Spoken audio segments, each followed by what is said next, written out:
Sidang pra-peradilan Peggy akan kembali dilanjutkan besok dengan agenda pembuktian dengan menghadirkan saksi serta ahli. Lalu apa yang sudah dipersiapkan tim kuasa hukum Peggy dan bagaimana pakar hukum membaca peluang Peggy bebas atau dibatalkan status tersangkanya lewat pra-peradilan?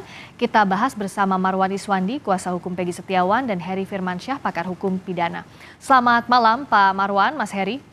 Malam, Selamat Kak. Kak. Malam, Pak Eri. Pak Marwan, Assalamualaikum. Waalaikumsalam. Waalaikumsalam. Selamat malam. Saya ke Pak Marwan dulu. Dari pihak Anda kenapa begitu yakin bahwa penetapan tersangka Peggy ini tidak memenuhi syarat formal dalam penetapan tersangka sehingga permohonan pra-peradilan pihak Anda bilang yakin akan diterima oleh majelis hakim? Yakin, Mbak? Karena satu, Mbak, yang di DPO kan kemarin itu bukanlah Peggy Setiawan. Yang di DPO kan adalah Peggy alias Peron. Hmm.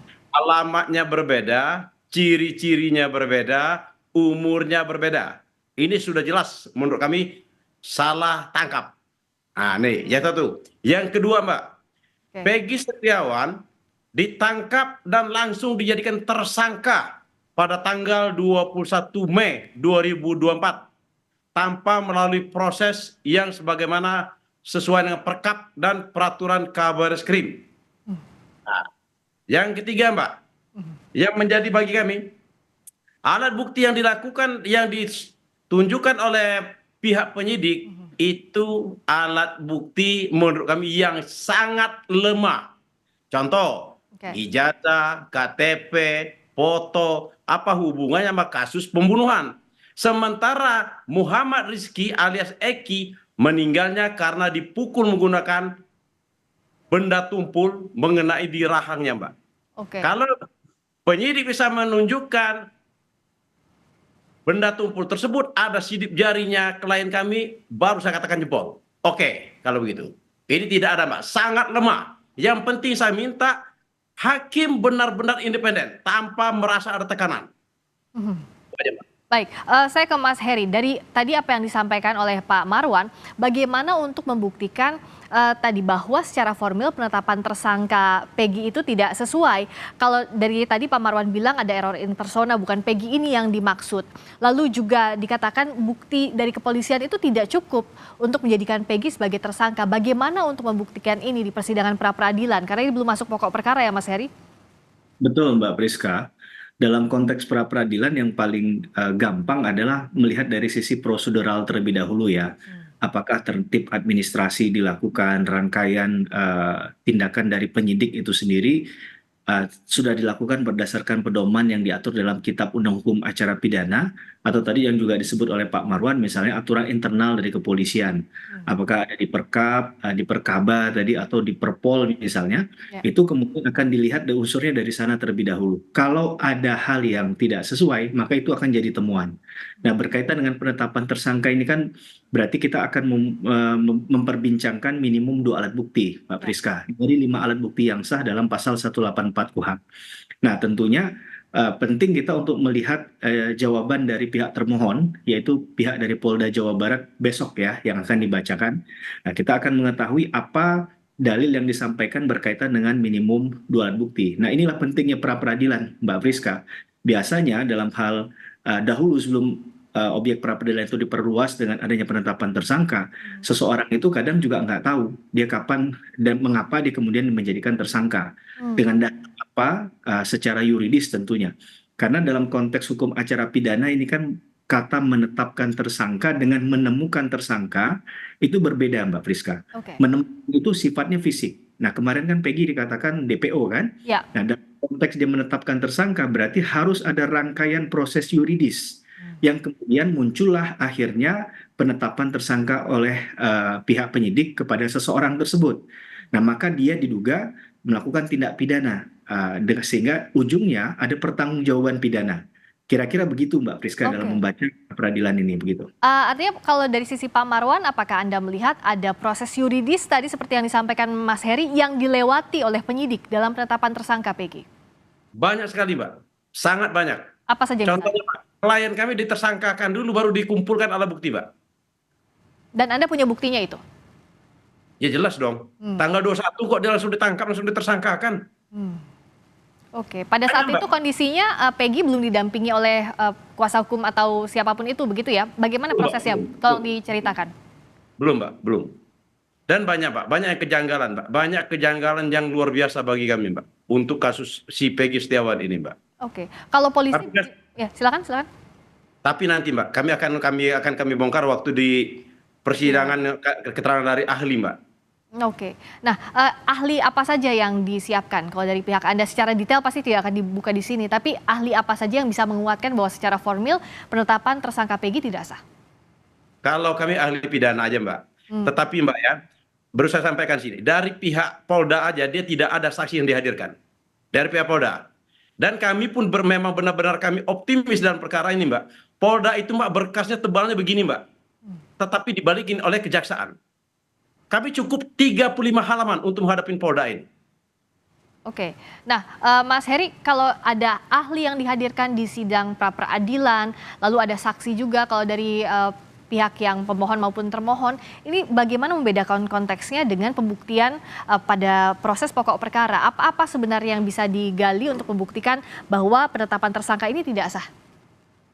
Ya, nanti kita akan melihat gaya telikung juga dari hakim yang mulia yang memimpin sidang ini ya. Apakah beliau memang strict pada aturan pra peradilan hanya bicara pada ranah hukum formal saja, berarti hanya prosedural sifatnya, atau kemudian akan tergelitik sedikit untuk membuka tabir dalam konteks menggali kebenaran material, maka akan bicara dalam sisi materialnya sedikit, Mbak, walaupun tidak langsung pada pokok perkara. Oh, Misalnya misalnya gimana? dianalogikan begitu ya, Hmm, disamakan atau dikisahkan dengan sebuah cerita yang itu tidak langsung pada misalnya tersangkanya Peggy Setiawan saat ini mungkin disebut si X misalnya, ya. tapi alur ceritanya persis mirip dengan apa yang terjadi pada saat ini. Saya pernah menemukan itu dalam beberapa konteks pra peradilan begitu ya, ketika saya menjadi ahli. Nah, tentunya ini kembali lagi kepada pimpinan sidang tersebut. Hmm. Kalau yang mulia pada hakim pra peradilan yang hakim tunggal pada saat ini kemudian tidak berkenan, kemudian misalnya dia mengkat hal-hal semacam itu, maka nggak akan mungkin bisa sampai ke arah sana tuh. Maka Hmm. dia fokus hanya pada apakah proseduralnya sudah dilakukan. Misalnya sudah dilakukan pemanggilan terlebih dahulu kah untuk mengkonfirmasi orang tersebut ketika dia sebelum dijadikan tersangka. Walaupun saya nggak mengatakan bahwa setiap orang harus jadi saksi terlebih dahulu sebelum jadi tersangka ya, karena Ya, misal dalam konteks misalnya tertangkap tangan di luar dari perkara ini ya, ya. itu dia langsung statusnya jadi tersangka, nggak perlu jadi saksi lagi. Tapi kan dalam kasus ini dia pernah jadi DPO. Maka yang perlu diurai adalah dalam konteks menunggu dalam hal ini selama 8 tahun, apa yang sudah dilakukan oleh pihak kepolisian sehingga kemudian momentumnya baru berapa bulan belakangan yakin bahwa si Peggy Setiawan inilah yang dicari selama ini. Nah, Hmm. maka sebenarnya perlu untuk diuraikan, diperjelas benang kusut tadi itu agar kita semua memahami bahwa orang itu si Peggy Setiawan pada saat ini bisa dijadikan tersangka bukan karena proses yang katakanlah tidak menganut fair trial, Mhm. tapi ada kendala-kendala yang dihadapi oleh pihak penyidik pada saat itu. Karena waktu itu kan bukan Polda Jabar ya, Ya, di Polres. Cirebon kalau tidak Hmm. salah yang menangani kasus itu. Maka ini harus jadi jalinan cerita yang utuh karena yang menyidangkan saat ini yang mewakili adalah tim Polda Jabar yang notabene bukan penyidik awal perkara tersebut. Nah, Hmm. menurut saya koordinasi dan juga komunikasi yang baik harus dijalin nih antar penyidik tadi untuk bisa menjelaskan hal itu. Khawatirnya apa yang disampaikan dengan apa yang terjadi miskomunikasi atau berbeda dengan fakta nanti. Itu kira-kira. Oke, dan kalau dari Anda Pak Marwan, tadi kan polisi, tim hukum Polda Jawa Barat menyebut bahwa siap untuk menjawab permohonan dari tim Anda sebagai termohon, Polda Jawa Barat akan menjawab ini di sidang pra-peradilan besok. Anda tak gentar dengan ini? Kalau kami, Mbak, sama sekali tidak gentar. Kalau mereka memang siap, hari ini dong. Hari ini dong kita jawab. Kalau memang siap. Ini yang saya mengatakan mereka tidak siap. Sudah, mereka tidak siap. SP3 kan saja, udah itu aja, nggak usah. Kita harus gentleman aja, kesatria kita. Hmm. Nah, Itu aja, Mbak. Intinya di sana. Banyak, Mbak, banyak kejanggalan, Mbak. Nanti kita buka semuanya, Mbak. Kejanggalan sangat luar biasa. Oke, terhadap Peggy Setiawan ini. saya mau bahas yang sudah dibuka dulu di pra peradilan. Tadi Anda Ya, menyebut bahwa bukan Peggy ini yang dimaksud, tapi Peggy betul. Peron. Sehingga ada dugaan error in persona di sini. Nah, untuk bukti ini Anda punya bukti yang kuat bahwa bukan Peggy inilah. Sementara kalau dari polisi, penyidik, sejak awal kasus ini bahkan penetapan status Peggy bahwa inilah Peggy yang dicari selama ini, yang disebut-sebut sebagai DPO kalau menurut penyidik. Bagaimana tanggapan Anda? Ya, jadi gini Mbak. Peggy Peron alamatnya di Mundu. Umurnya berbeda, ciri-cirinya berbeda. Kan itu Mbak. Mhm. Sementara Peggy Setiawan alamatnya di Talun. Hmm. Ciri-ciri berbeda, umurnya berbeda. Itu udah pasti itu Mbak. Udah pasti. Tanggal lahirnya juga berbeda. Nah, dia begini juga Mbak. Logika juga Mbak. Kita logika hukum aja Mbak. Kalau memang klien kami yang melakukan perbuatan itu selama 8 tahun, nggak mungkin klien kami nggak kabur. Itu logika aja dulu. Kita logika bukan sebagai orang hukum.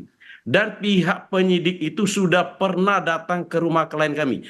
Bahkan melakukan perampasan terhadap motor. Perampasan ya, saya katakan perampasan. Karena dia mengambil motor tanpa berita acara penyitaan. Itu akan kami permasalahkan juga. Dan bahkan penyidik Polda Jawa Barat ini suatu saat kami permasalahkan juga. Akan kami laporkan ke Propam karena dia mentersangkakan klien kami tidak sesuai dengan perkap. Hmm. Akan kami permasalahkan nanti Pak. Tapi nanti kami bebaskan dulu Peggy.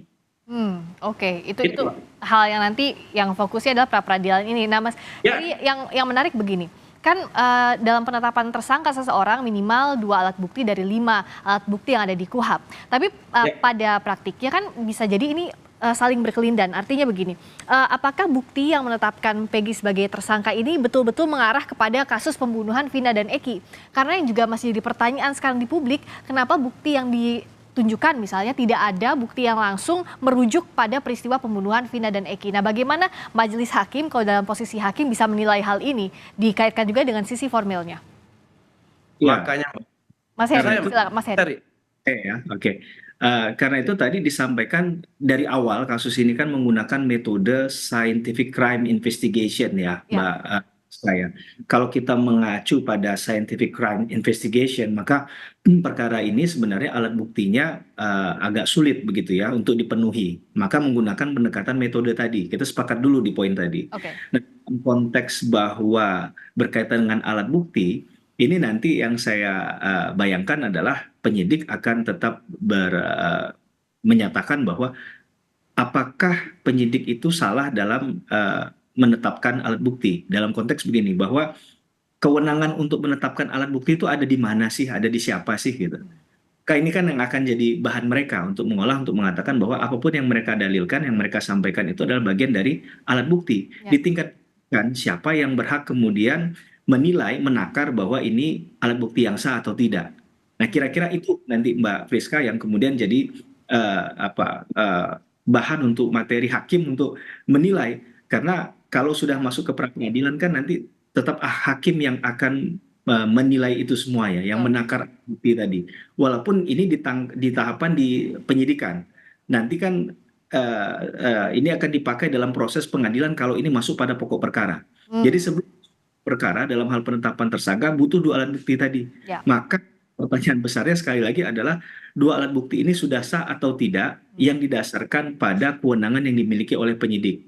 Maka kita akan melihat apakah yang dilakukan tadi itu prosesnya sudah berdasarkan Kitab Undang Hukum Acara Pidana atau tidak, berdasarkan prosedur formil yuridis atau tidak. Karena kalau tidak, maka bisa abuse dia. Nah, kalau dia abuse, maka tindakannya tadi bisa cacat hukum. Kira-kira itu yang akan jadi bahan dari materi hakim dalam menilai. Gampangnya tadi saya katakan, SOP-nya sudah dilaksanakan apa belum? Ya. Haknya juga diberikan secara equal, secara utuh atau tidak, cover both side lah katakan. Ya. Dia diberikan hak untuk konfirmasi terlebih dahulu kah, pembelaan kah, menjelaskan kah, dan kemudian walaupun nanti ada pertanyaan besarnya, apakah ini penetapan Peggy ini cepat atau tidak? Ya. Ya, sebenarnya di hukum acara pidana nggak ada pengaturan harus berapa hari dalam proses itu kemudian ditetapkan menjadi tersangka. Ya. Maka kita tunggu jawabannya kalau bicara tentang ini sudah tepatkah untuk penetapan tersangkanya dalam Ya. konteks hari Jadi kita nggak akan Baik. menghitung hati, saya rasa begitu. Baik, apakah cacat hukum secara formil atau tidak penetapan tersangka terhadap Peggy Setiawan ini akan dibuktikan di sidang pra-peradilan yang besok juga masih akan dilanjutkan. Terima kasih waktunya Pak Marwan Iswandi, kuasa hukum Peggy Setiawan. Terima kasih juga Mas Heri Firmansyah, pakar hukum pidana. Selamat malam. Terima kasih, Mbak.